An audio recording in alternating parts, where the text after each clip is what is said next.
CEO's grandmother noticed that the little girl chasing the car looked like the CEO. She immediately asked the driver to stop the car. When the two of them got out of the car, the little girl rushed forward and hugged the CEO, shouting "Daddy," but the CEO coldly pushed her away, because he didn't believe the little girl was his daughter. The grandmother carefully looked at the little girl, and noticed that she did indeed resemble the CEO when he was young, so she asked the little girl who had sent her. The little girl said her mother had sent her to find her father. Then she handed the CEO a ring and begged him to save her mother quickly, or else her mother would be sold. Seeing the ring, the CEO immediately remembered that night 6 years ago, because the CEO had never been interested in women. The grandmother, eager to have a great-grandson, arranged for the bar manager to find a few women for him. The CEO, after seeing them, dismissed them all with disdain. Then, a girl interning at the bar entered the private room with a drink. Seeing the CEO burning with desire, she didn't know that the manager had just thrown a drug on the floor. To make the CEO aroused and act quickly with a woman, the CEO mistakenly thought the girl was one of the women his grandmother had arranged, and immediately pulled her into his arms. The two ended up sleeping together.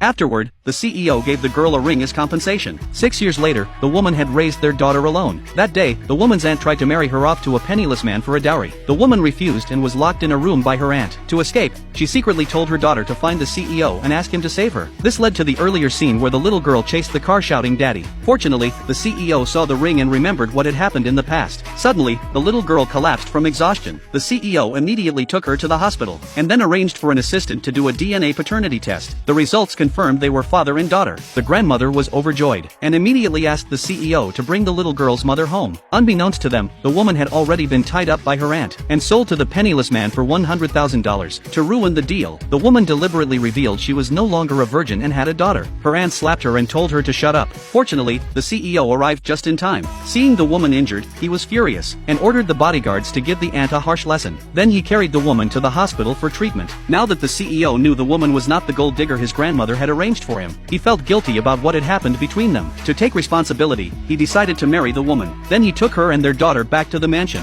Seeing the love from both the grandmother and the CEO towards their daughter, the woman was happy for her. Unexpectedly, the grandmother had prepared gifts for the woman as well: jewelry, luxury cars, gold bars, everything. From then on, she became the CEO's wife. However, the maids talked behind her back, claiming she didn't deserve to be the CEO's wife. They even insulted her to her face, saying she got her position by sleeping with the CEO. The CEO and the grandmother stood up for her, scolding the maids publicly and having them kicked out of the city. The next day, the CEO prepared to take his daughter to kindergarten for her registration. Suddenly, he got a call about work and had to leave, so the woman took her daughter to the kindergarten alone. The principal, who was preparing to welcome the CEO's daughter, didn't expect to see the woman, an old classmate. The principal immediately mocked the woman, saying she was a poor student in college, and didn't have the means for her daughter to attend the school. The woman, humiliated by the principal, became very angry, so she revealed her identity as the CEO's wife, but no one believed her. She had no choice but to call the CEO. The principal wasn't worried at all, as she had just received a call saying the CEO was busy at work and couldn't come. She arrogantly ordered 2 colleagues to restrain the woman, and was about to teach her a lesson when the CEO arrived in a luxury car just in time.